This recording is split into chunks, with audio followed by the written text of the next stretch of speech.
Ni No Kuni was such a breath of fresh air on the PlayStation 3 in the States. Considering the PS3 was severely lacking in the JRPG department, there wasn't quite anything like it. The majesty of Ghibli and the childlike wonder of going through a new world was completely lost in its sequel, Ni No Kuni II: Revenant Kingdom.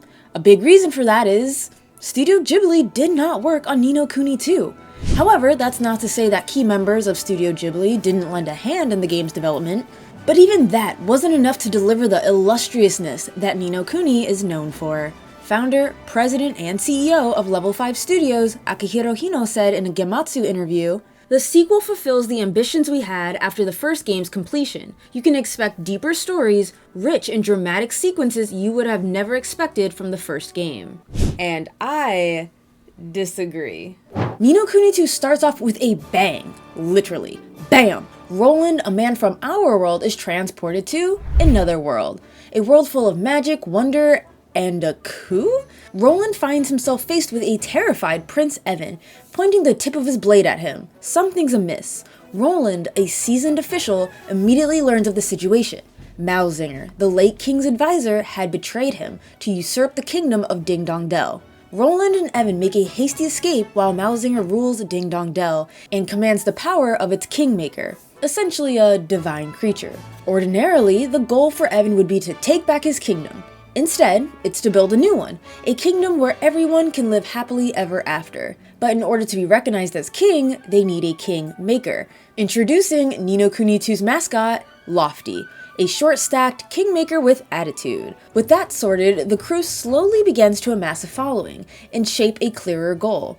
Not only to build a new kingdom, but to have other kingdoms sign a declaration of interdependence and unite the realm. This leads our cast to visiting various kingdoms whose rulers are misled by a shady figure, Doloran, a masked man who is bent on stealing king's bonds, essentially the relationship between king and kingmaker. Help these rulers see through Doloran's trickery and unite the kingdoms. This sounds okay. From the start, it's established not to get Ding Dong Dell back, rather, get all the kingdoms to sign a treaty. Kinda strange thing to do to someone who stole your kingdom and betrayed your father, but you know what? Fine. JRPGs are about the journey and those you meet along the way, right? At least that way we'll have a fun and memorable cast, right? Right?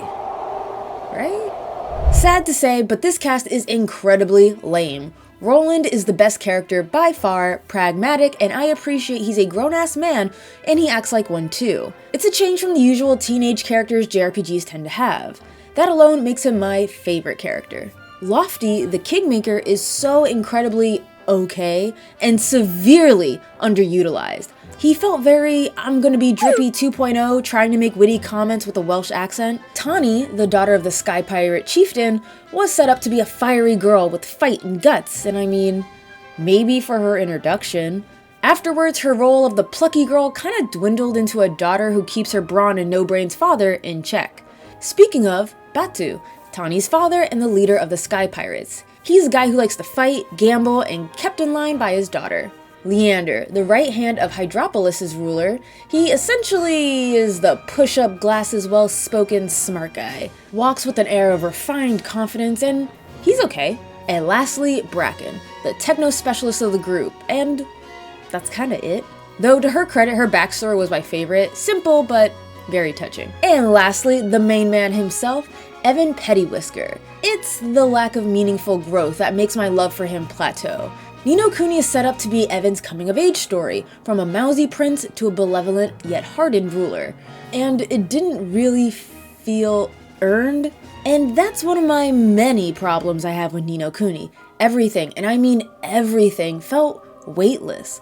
Evan's growth, weightless. Doloran's motives, weightless. Certain characters' behaviors, weightless. Many events, weightless. Every character outside of Roland and Evan felt like they were just there. They didn't contribute or add to the story in any significant amount. There was no point in this game where my heart was into it. This entire game felt like an outline, superficial and half-baked. On several occasions, this game tries to emulate what plenty of games have done, make you care about the characters, about the struggles our heroes face, and fails every time.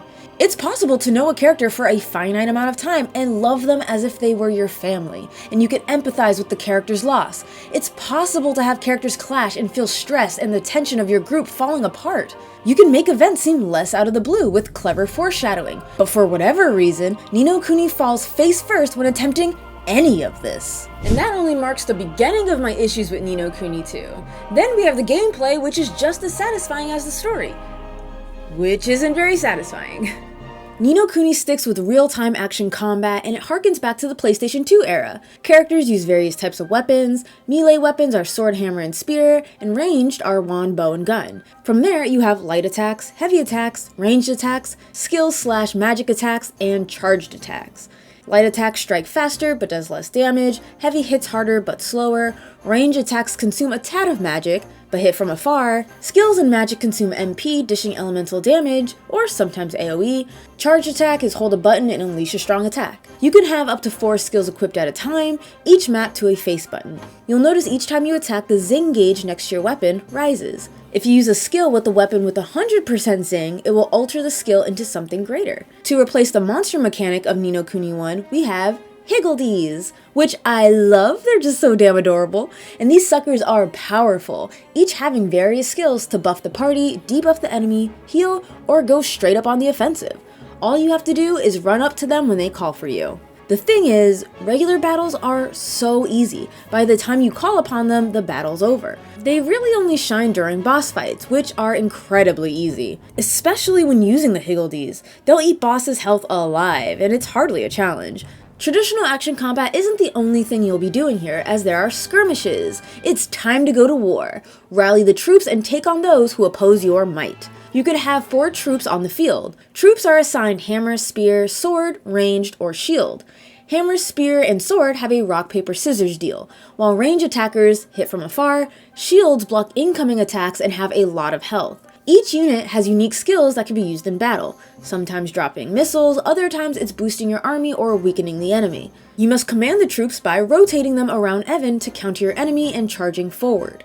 You could destroy enemy posts and cannons and claim them as your own to help you secure victory. Should you lose men, you could always call upon reinforcement. But note, using skills, calling reinforcements, and rebuilding post cannons take military might. When this runs out, you'll be able to do none of this. Your only other option is to use shock tactics, which automatically restore a down platoon and strengthen your army. This was probably where I got the most pushback of the game. Definitely had to retry a few of these. The good news is, even if you fail, you keep all the experience, so it's easy to grind up characters. So the story is chock full with inconsequential events, the gameplay left me falling asleep, so you gotta wonder, what kept me going? What was the thread that kept me tethered to this stodgy, half-baked game, I wondered? Town building mechanics. Damn it, I am a sucker for finding X amount of people, building new facilities, and expanding your kingdom. Throughout the world, you'll find people with a distinct look and will be named. They are recruitable, though not right away. You'll have to wait for a quest marker to appear over their heads, or consult the taskmaster. Fulfill his task to earn a special currency to spend on getting new followers. Once you start getting a bunch of people, you'll start building facilities. Armor shop, weapon shop, higgledy shop, spell shop, farms, mines, etc. First you build them, then upgrade them, which allows for more people and more research topics.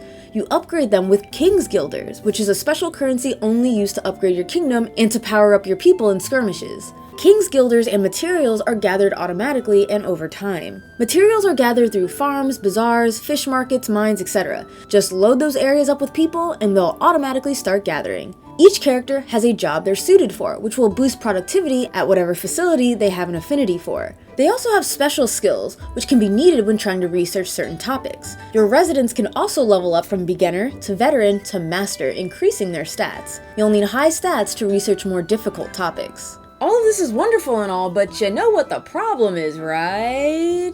All this stuff, as cool as it is, doesn't matter. Why? Because the game is too easy.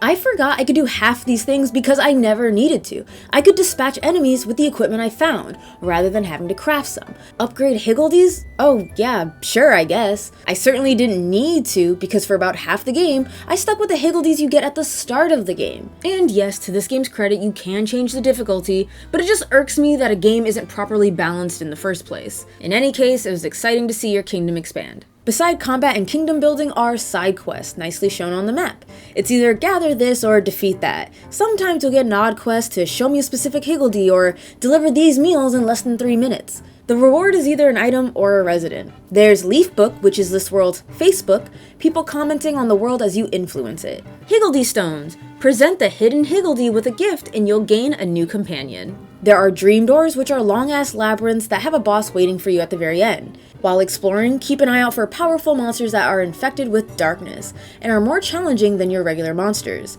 But still easy because that's what this game is. But if you're struggling for whatever reason, do look into the Tactic Tweaker, a device that allows you to change how much damage you do to specific types of enemies, elemental strengths, and if you want better items or more experience. I actually like the idea of the Tactic Tweaker, but again, this game is so easy, you don't really need it. One thing Ni No Kuni II does still have on lock are the graphics. Mostly. While yes, despite Ghibli not having an official hand in making this, it still keeps true to the style. What kills me are two things. One, it felt like they put all the energy into Goldpaw. This is a bustling town that has a knack for rolling dice and taking chances. And it's beautiful. But every town after that seems so lame in comparison. A town on the water with a giant eye thing. Okay. A mechanical tree. Okay, I like the outside design, but inside? Oh, it's just industrial looking and built upward. Never mind, all the caves and shrine look more or less the same, but with a darker filter. Exploration was boring as shit. The open world was vast and okay, level 5 sure does love its needlessly long pathway dungeons, it's just so uninspired. And the biggest crime, we didn't get any classic Ghibli animation. We got art, which was fine, but no animation like the first game? Very disappointing. The music also falls in line with the game's stale everything. I love Joe Hisaishi. I think his work in Ghibli movies is outstanding, but this was not his finest work. But you know, I could forgive all that because what gets my goat the most is the wacky voice acting. No, it's not the voices themselves, but the game does this absolutely bizarre thing where its voice acted scene plays out, then goes to voice acted, but you have to press a button through dialogue in order for it to continue. Then the voice acting just goes away entirely, but you still have to press through dialogue in all the same scene. It's the most jarring thing. I have never encountered a game that does that. Or vice versa.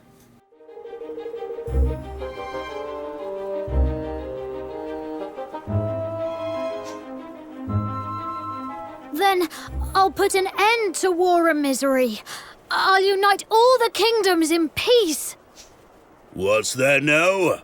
Not just a king indeed, but the king of the whole blessed world, eh, lad?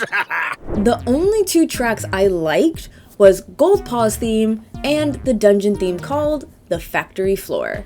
Today I'm feeling Factory Floor though.